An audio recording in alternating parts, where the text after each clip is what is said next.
নমস্কার বন্ধুরা, গোমস হোম কিচেনে আপনাদের সবাইকে স্বাগত জানাই। তো আজকে আমি শেয়ার করব বাঁধাকপির ভর্তা। তো একটা হাফ বাঁধাকপি আমি নিয়ে নিয়েছি আর সেটাকে আমি 3 টুকরো করে এইভাবে কেটে নিয়েছি।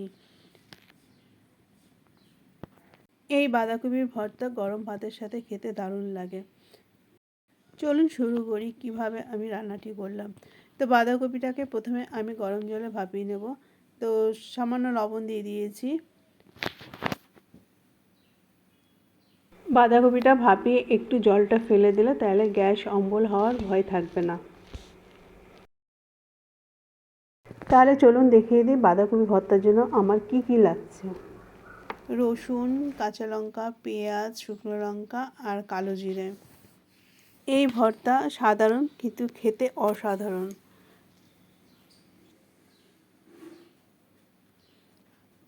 এবার ভাপানো বাঁধাকপিটাকে আমি ঠান্ডা করে নিয়েছি, একটা চালনিতে ঢেলে নিয়েছি।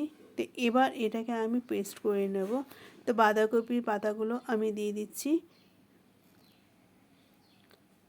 তার সাথেই দিয়ে দেবো একটা কাঁচা লঙ্কা। এখানে আপনাদের অনুযায়ী আপনারা দেবেন। দিলাম 3-4 কোয়া রসুন। এবার এটা আমি ভালো করে মিক্সিতে পেস্ট করে নেব। কেউ শিলনোড়াতে করতে চাইলে সেও করতে পারে, তাতে আরও টেস্ট হবে। তো এবার চলুন রান্নায় যাওয়া যায়। প্রথমে আমি দিয়ে দিলাম সর্ষের তেল। সর্ষের তেলটা এবার একটু গরম করে নেব। তাতে আমি দিয়ে দিচ্ছি কালো জিরের ফোড়ন, দিয়ে দিলাম একটা শুকনো লঙ্কা। এবার দিয়ে দিচ্ছি পেঁয়াজ। পেঁয়াজগুলো একটু ভাজা ভাজা হবে।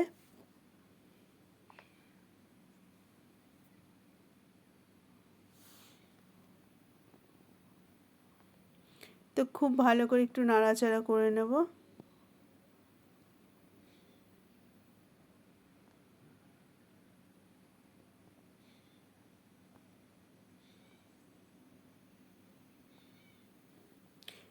তো এবার আমি বাঁধাকপির পেস্টটা দিয়ে দিলাম।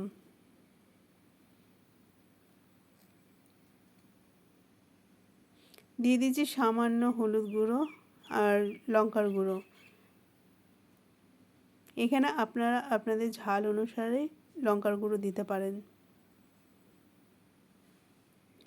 তো দিয়ে দিচ্ছি স্বাদ মতো লবণ। তো এবার খুব ভালো করে নাড়াচাড়া করতে হবে যাতে নিচে লেগে না যায়।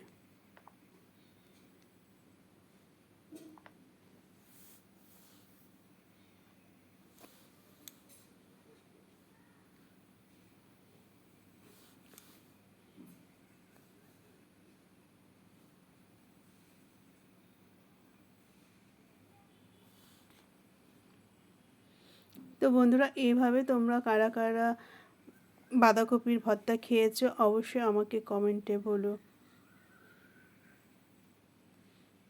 আর এইখানে একভাবে নাড়তে হবে যাতে নিচে লেগে না যায়, কারণ নিচে লেগে গেলে বা পুড়ে গেলে খেতে ভালো লাগবে না। তো এইভাবে নাড়তে নাড়তেই দেখবে কালারটা চেঞ্জ হয়ে যাবে। তো তৈরি হয়ে গেল সুস্বাদু বাঁধাকপির ভর্তা। আমার আজকের বাঁধাকপির ভর্তা রেসিপিটি যদি আপনাদের ভালো লাগে তাহলে ভিডিওটি একটা লাইক দিয়ে কমেন্ট করে জানাবেন কেমন লাগলো। আর নতুন হলে চ্যানেলটি সাবস্ক্রাইব করে পাশে থাকবেন। বাঁধাকপির এই ভর্তাটা দেখে নিশ্চয়ই বুঝতে পারছেন কতটা লোভনীয় হয়েছে, আর খেতেও কিন্তু দুর্দান্ত লাগে। তো আজই বানিয়ে ফেলুন এইরকম বাঁধাকপির ভর্তা। তো নতুন হলে আমার চ্যানেলটি সাবস্ক্রাইব করে আমার পাশে থাকবেন। আর যারা এতক্ষণ ধরে ধৈর্য ধরে আমার এই ভিডিওটি দেখলেন তাদের অসংখ্য অসংখ্য ধন্যবাদ। ভালো লাগলে পাশে থাকবেন। আবারও দেখা হবে নতুন একটা রেসিপিতে।